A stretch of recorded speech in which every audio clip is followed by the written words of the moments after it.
অপ্রয়োজনীয় কথা বলিবে না, তাহাতে মনের শক্তি হ্রাস পায়। সর্বদা হৃদয়ে সৎ সংকল্প পোষণ করা চাই। আমি জীবনে এই সৎ কাজ করিব, আমার জীবন এইরূপ মহান আদর্শে গড়িয়া তুলিব, আমি এমনিভাবে জীবন যাপন করিব ইত্যাদি ধরনের চিন্তা করিবে। এই ধরনের চিন্তা ও সংকল্প দ্বারাই মনোবল বৃদ্ধি পায় এবং মানুষ ক্রমশ উন্নতির পথে অগ্রসর হইতে থাকে।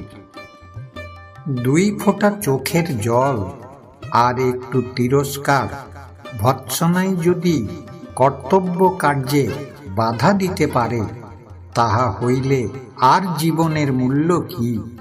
সমগ্র বিশ্ব ব্রহ্মাণ্ড বিরুদ্ধে দাঁড়াইলেও একটি কেশ পর্যন্ত কেহ স্পর্শ করিতে পারিবে না। সুমেরু বিচলিত হইতে পারে, কিন্তু আমার প্রতিজ্ঞা, আমার সংকল্প কখনো ব্যর্থ হইতে পারে না। এমনিতর বীরত্ব সবসময় চাই। মানুষ প্রকৃত মানুষ হয় তাহার মহান আদর্শ দ্বারা। যাহাদের জীবনে কোনো উচ্চ লক্ষ্য নাই, মহান আদর্শ নাই, উন্নত কর্মধারা নাই, তাহারা কি একটা মানুষ?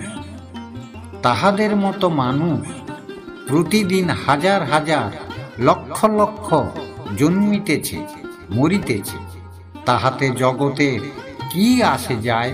মানুষের মতো মানুষ হওয়া চাই।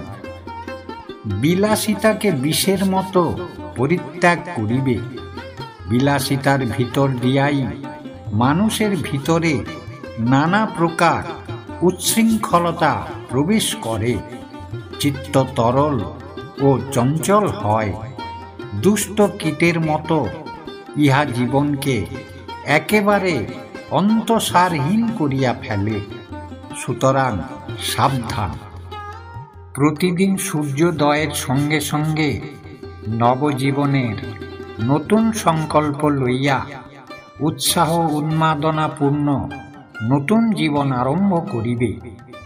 সমস্ত দিন এমনইভাবে চলিবে যাহাতে একটা পরিবর্তন, একটু উন্নতি অনুভব করিতে পারো। আদর্শহীন জীবন মৃত্যুরই নামান্তর।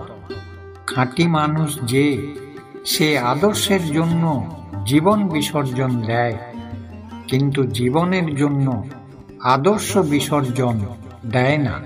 জীবনের আদর্শই যদি নষ্ট হয়, তবে আর বাঁচিয়া থাকিয়া লাভ কি?